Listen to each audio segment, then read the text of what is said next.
Olá, bom dia para você. Seja muito bem-vindo a essa edição. Nós estamos ao vivo, agora são 10 horas em ponto pelo horário de Brasília. E vamos juntos conferir os destaques do Brasil e do mundo desta quarta-feira. Um estudo mostrou que o Pix já é mais usado para realizar pagamentos do que o dinheiro em espécie. O estudo, feito por uma consultoria, mostrou que brasileiros estão usando o sistema digital para substituir principalmente as operações com dinheiro e também cartão de débito. Quando foi lançado em 2020 pelo Banco Central, a função principal do Pix era ser um sistema de transferências gratuitas e instantâneas entre pessoas e negócios. Ele seria o substituto natural e imediato das transferências bancárias, aquelas feitas por meio de TED e DOC, por exemplo. Em seu terceiro ano de vida, o Pix já se tornou um dos meios de pagamentos mais usados pelos brasileiros, ultrapassando inclusive o dinheiro. Segundo pesquisa da consultoria McKinsey, a modalidade acabou sendo utilizada pelas pessoas mais para substituir operações de pagamento, como as feitas em estabelecimentos com cartão e dinheiro, do que as transferências propriamente ditas. A consultoria entrevistou mais de 5 mil consumidores e também cerca de 30 bancos e instituições financeiras para chegar aos dados, que dizem respeito ao mercado em 2022. A pesquisa mostrou que no ano passado, as transferências responderam por 14% de todos os valores transacionados pelas pessoas. A modalidade ficou em terceiro lugar entre os meios mais usados, atrás dos cartões de crédito e de débito, ainda os preferidos dos brasileiros. Já os pagamentos feitos em dinheiro aparecem depois, em quarto lugar, com uma fatia de 10% dos pagamentos. E com a ida do presidente Lula para Bruxelas, o presidente em exercício, Geraldo Alckmin, editou uma medida provisória que cria o programa de enfrentamento à fila da Previdência Social.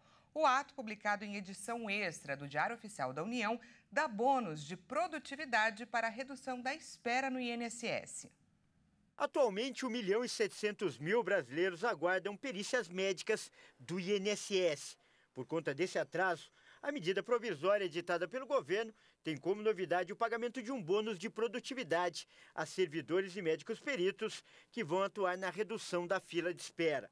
O valor do bônus deve ser de R$ 68,00 para servidores e de R$ 75,00 para peritos, que analisarem os pedidos que estão há mais de 45 dias na fila.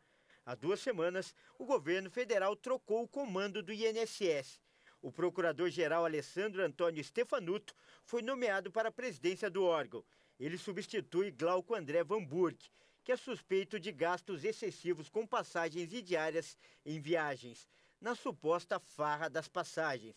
O programa criado pelo governo federal também prevê análise documental, além de presencial, dos pedidos de benefícios presidenciários ou assistenciais, administrativos ou judiciais. E segundo o Ministério da Agricultura e Pecuária, o Japão suspendeu temporariamente a importação de carne de aves produzidas por Santa Catarina. A medida foi adotada após a confirmação de um caso de gripe aviária em uma galinha de produção de subsistência, aquelas de fundo de quintal, no município de Maracajá. De acordo com a Associação Brasileira de Proteína Animal, os embarques mensais de carne de frango de unidades catarinenses para o Japão representam pelo menos 3% do total exportado pelo Brasil. O país é o maior exportador mundial de carne de frango. A medida vem após o estado identificar casos de influenza aviária em uma criação de fundo de quintal para subsistência em Maracajá. Segundo informações divulgadas pelo Ministério da Agricultura e Pecuária, na propriedade que foi interditada, encontrava-se múltiplas espécies de aves como galinha, galinha d'Angola, fazão, ganso, pato, perdiz e peru. Santa Catarina é o segundo maior processador de carne de frango do país, depois do Paraná. Todos os grandes exportadores brasileiros de alimentos têm fábricas no estado. No mês passado, o Japão interrompeu as compras de aves do Espírito Santo após um caso de gripe aviária em uma fazenda não comercial no estado, um grande produtor de ovos. A BPA afirmou que o Brasil não possui qualquer registro da influenza aviária de alta patogenicidade em produção industrial e que registros de fundo de quintal não alteram o status do país como livre de influenza aviária. O Brasil confirmou pela primeira vez surtos de AAP entre aves silvestres em 15 de maio e, desde então, registrou dezenas de surtos semelhantes em pelo menos 7 estados. E agora vamos para o destaque internacional. A onda de calor na Europa, cada vez mais intensa, coloca saúde e turismo em alerta.